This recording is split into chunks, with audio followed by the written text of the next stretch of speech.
This week, my administration released new information that contains that we're on track to cut the federal deficit by another $1.5 trillion by the end of this fiscal year, the biggest decline in a single year ever in American history, the biggest decline on top of us having a $350 billion drop in the deficit last year, my first year as president. We also learned that for the first time since 2016, the Treasury Department is planning to pay down the national debt issued to the public this quarter.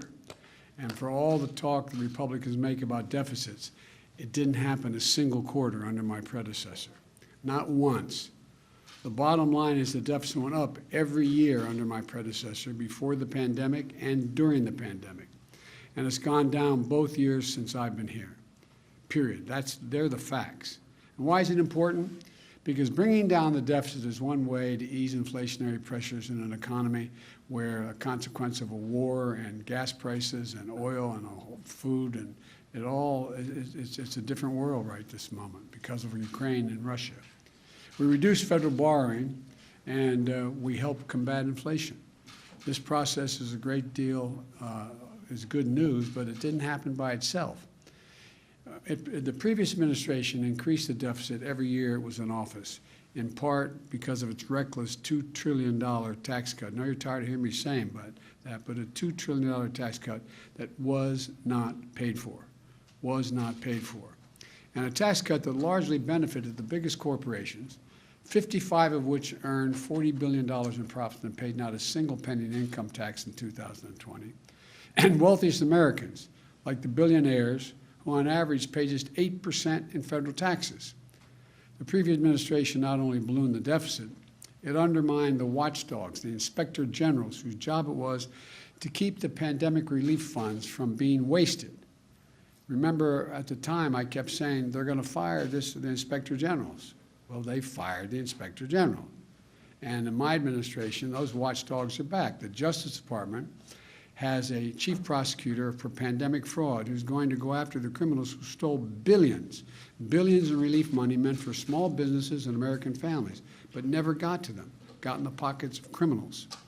When I came to office, we took a different approach across the board. With the American Rescue Plan and other actions, we started to grow the economy from the bottom up and the middle out. Rescue checks and tax cuts for working families that gave them just a little bit of breathing room and put food on the table and a roof over their heads. Remember the first year, all those long lines of automobiles lined up and going through a parking lot just to get a box of food in their trunk? We got vaccination shots in arms that helped us go from 2 million Americans who'd been vaccinated to more than 220 million Americans fully vaccinated. And we made it easy for millions of Americans to sign up for coverage under the Affordable Care Act, saving them an average of $2,400 a year. As a result of these and other economic recovery plans, we recovered faster than projected.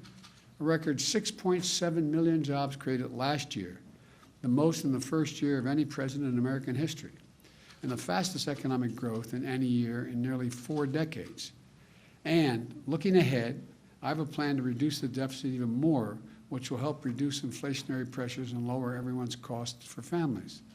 Look, it's a plan that lets Medicare negotiate price of prescription drugs, as they do with the Department of Veterans Affairs. We can cap the price of insulin at $35 instead of the hundreds of dollars, even $1,000 a month for some families. And my plan provides tax credits to utility companies to generate clean energy. And those companies are required to pass those savings on to families. I met with about a dozen of those utility CEOs here in the White House, and they confirmed this plan will lower energy bills for families immediately. My plan includes tax credits for consumers to purchase electric or fuel cell vehicles, new or used, which will save the typical driver about $80 a month not having to pay for gas at the pump. Tax credits for folks to buy solar panels and heat pumps and more efficient windows and doors for their homes. Estimated savings $500 per year on average. And we can do these things by making sure that no one earning less than $400,000 a year will pay a single penny more in federal taxes. All we're asking is that the wealthiest Americans and the largest corporations begin to pay their fair share, at least part of their fair share. You've heard me say it before. I'm a capitalist. I believe you should be able to make much money as you legally can, but just pay your fair share. There's no reason why a billionaire should be paying a lower tax rate than a teacher or a firefighter. That's in sharp contrast to what today's Republican Party is offering. And if they hadn't put this in print, you'd think I was making it up. Senator Rick Scott of Florida, United States Senator, who's leading the Republican National Senatorial Campaign Committee, released what he calls the Ultra MAGA Agenda. It's a MAGA agenda, all right. Let me tell you about this Ultra MAGA agenda. It's extreme, as most MAGA things are. It will actually raise taxes on 75 million American families, over 95% of whom make less than $100,000 a year. Among the hardest hit, working families, kids with folks. Imagine you're a family of four and you don't make enough money to have federal taxes. Because you don't make enough money to pay them. You pay all your taxes, but you just don't make enough.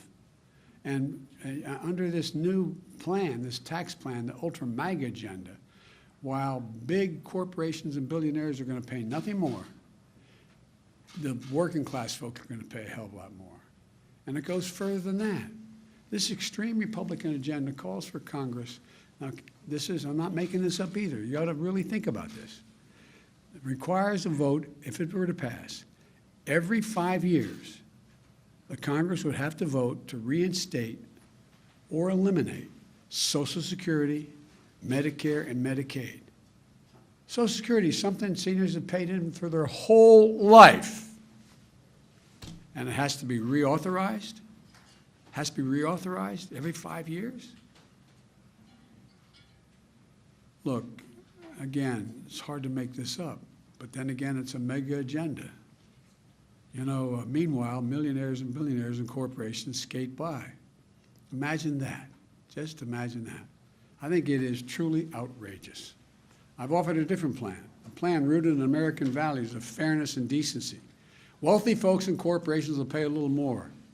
Billionaires will have to pay a minimum tax. And again, most importantly, no one making less than $400,000 will pay a penny more in federal taxes. We're going to protect and strengthen Social Security and Medicare, not put it on the block every 5 years. Let me remind you again, I reduced the federal deficit. All the talk about the deficit from my Republican friends, I love it. I've reduced it $350 billion in my first year in office. And we're on track to reduce it by the end of September by another $1.5 trillion, the largest drop ever. I don't want to hear Republicans talk about deficits and their ultra MAGA agenda. I want to hear about fairness. I want to hear about decency. I want to hear about helping ordinary people. The bottom line is that for decades, the trickle-down economics has failed as income inequity grew to historic levels under the Republicans, the mega Republicans, the MAGA Republicans. I don't want to mispronounce it, the MAGA Republicans. This is time to grow the economy, but from the bottom up and the middle out. Because here's the deal. When the poor have a ladder up and the middle class grows, the wealthy always do very well. They do very well. That's what this is about. That's what this is about. Everybody doing better. And so I want you to understand, again, first year, $350 billion reduction in deficit. This year, $1.5 trillion. It's going to bring some relief.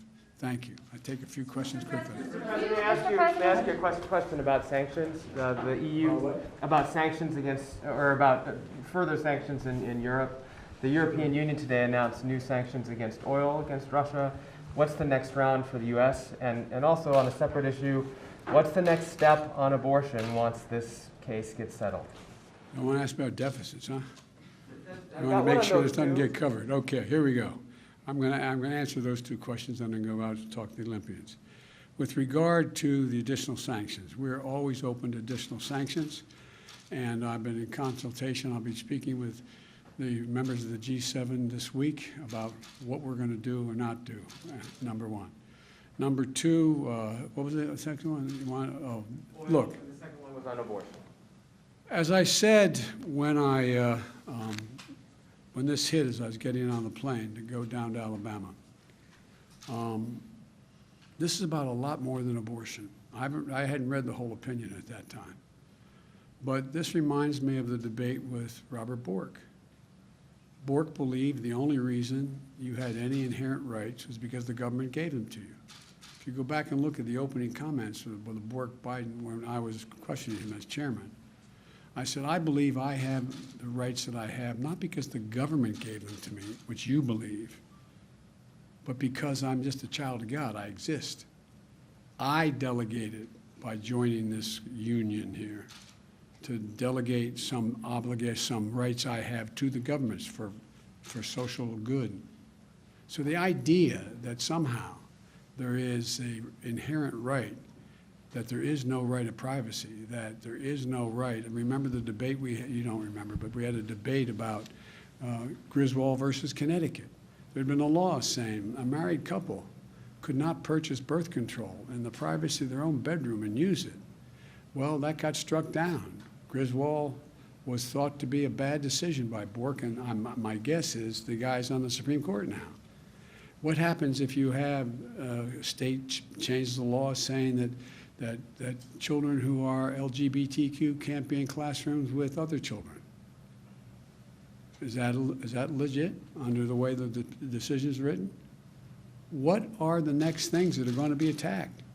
Because this MAGA crowd is really the most extreme political organization that's existed in American history, in recent American history. Will you make a speech on abortion like you did on voting rights, Mr. President? Mr. President, how can you combat it?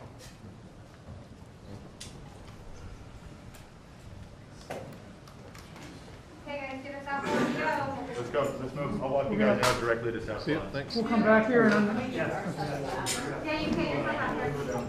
If you want to take it now, you're more than welcome to take it now.